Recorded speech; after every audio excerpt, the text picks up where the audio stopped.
Man is not forsaken on earth. He is a child of God engaged in constructive work, temporarily clothed in flesh. He is a student in a meritorious school where he must learn to raise himself up.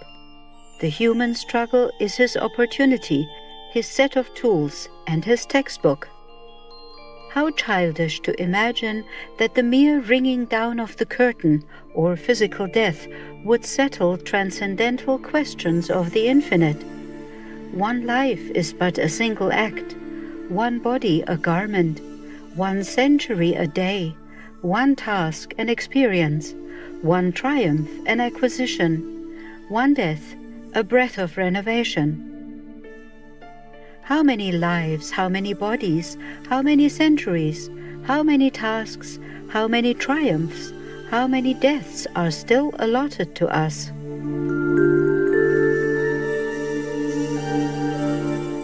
These astounding messages from the spirits via a human medium convey the message of Spiritism. Spiritism emerged in the mid-19th century through the findings and philosophy of French educator Hippolyte Léon Denis Rivail, also known as Allan Kardec. Contemporaries of Allan Kardec included Spiritist philosophers Léon Denis and renowned author Arthur Conan Doyle. Spiritism followers explore the nature, origin, and destiny of souls, often through afterlife communication conveyed via a medium. Throughout Latin America and parts of Europe, Spiritism is known and practiced by millions of people. Numerous books have been written that provide insights into the afterlife and the soul's immortality. One such volume is No Solar, or The Astral City, by Spirit André Luiz, through Spiritist medium Francisco Cândido Xavier. Francisco Cândido Xavier was a well-known Brazilian philanthropist who co-authored more than 400 books.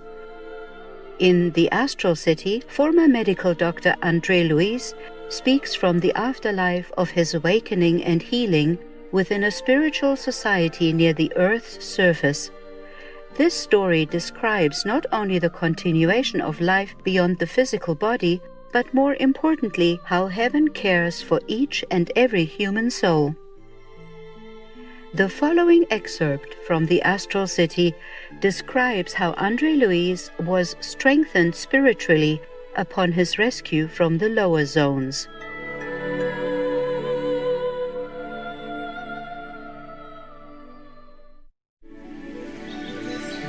Chapter 7. Lysias explains. Lysias came daily for my treatment, and Clarence continued to visit me regularly. I began to feel at ease as I endeavored to adapt myself to my new situation.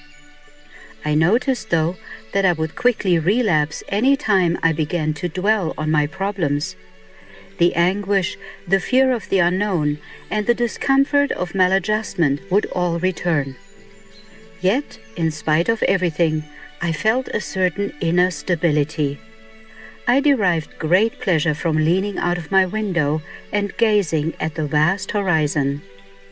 I was impressed by the difference between my surroundings here and on Earth. Nearly everything seemed to be an improved copy of Earth. The colors were more harmoniously blended, and the very substance of things to be more delicate. The ground was carpeted with greenery, and I could see large trees, rich orchards, and delightful gardens everywhere. A range of hills with light-crowned summits stood beyond the plain on which the astral city was situated, and graceful buildings appeared at regular intervals a short distance away. These buildings, of various styles, had one thing in common: a profusion of flowers at their entrances. I noticed some charming little bungalows among them, surrounded by colorful roses springing up from among the ivy that covered the walls in contrasting colors. Birds with brilliant plumage flew about, alighting in groups from time to time on the tall, bright white steeples that reached for the sky. As I continued to watch curiously from my window, I was surprised to find some domestic animals among the trees some distance away.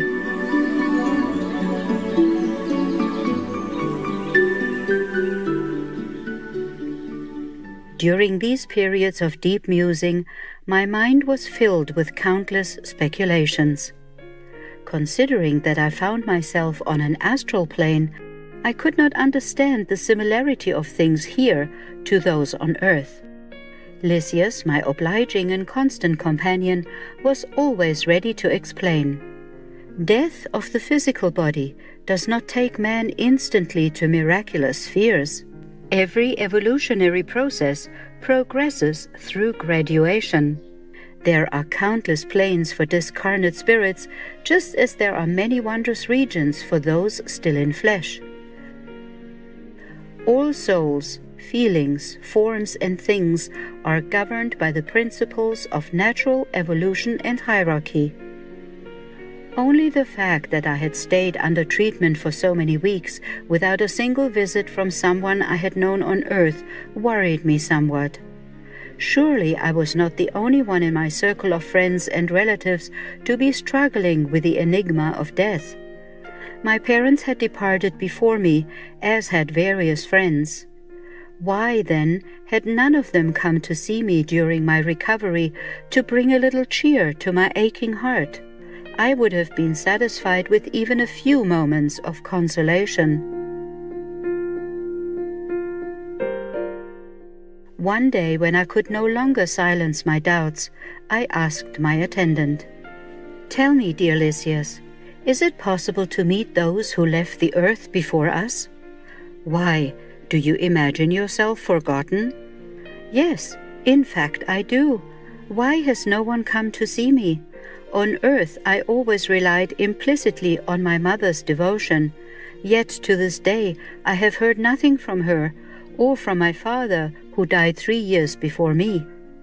"Well, you are mistaken about your mother. She has been helping you night and day since the crisis you passed through before you arrived here. She doubled her assistance when you fell ill for the last time. You aren't aware yet, are you, that your stay in the lower spheres lasted over 8 years? In all that time, she never lost hope and often came to the astral city to intercede on your behalf.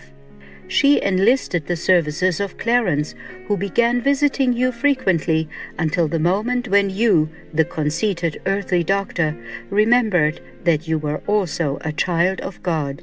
Do you see now?"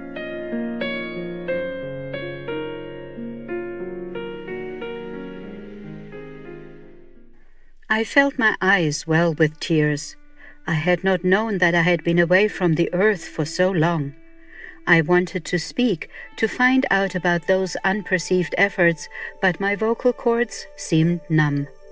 My heart was too full to allow me to speak.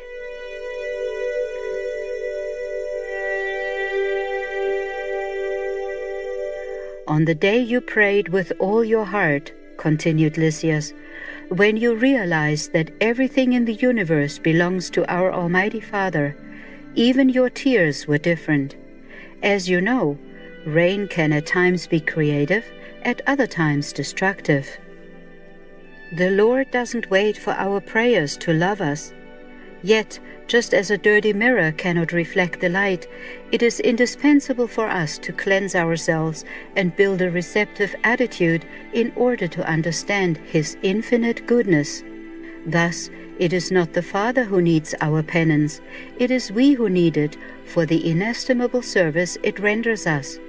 Do you see? Clarence, in answer to your devoted mother's pleas, had no trouble finding you. It was you who took so long to find Clarence. I was told that when your mother heard you had broken through the shadows into the light, she wept for joy." "And where is my mother now?" I cried at last. "If possible, I should like to see and embrace her, to fall on my knees at her feet."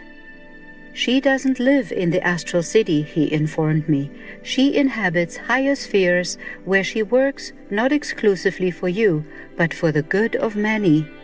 Noting my disappointment, he added, "She is sure to come and see you." When one earnestly wishes for something, it is already half obtained. Here we have your own example.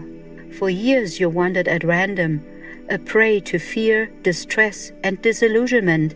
Yet, as soon as you felt the necessity for divine assistance, you expanded the range of your mental vibrations and obtained vision and help. Encouraged by the explanation I had just received, I exclaimed resolutely, "Then I wished it with all my heart, and she shall come." Lysias smiled knowingly, and as he took his leave, he added this friendly advice. "Right, but keep in mind that all deserving petitions should contain 3 basic prerequisites: an active will, persevering work, and merit. In other words, one must first wish, then work towards that wish, and finally be deserving of what he requested." He departed smiling, while I fell into deep meditation, wondering how such a vast program could have been expressed in so few words.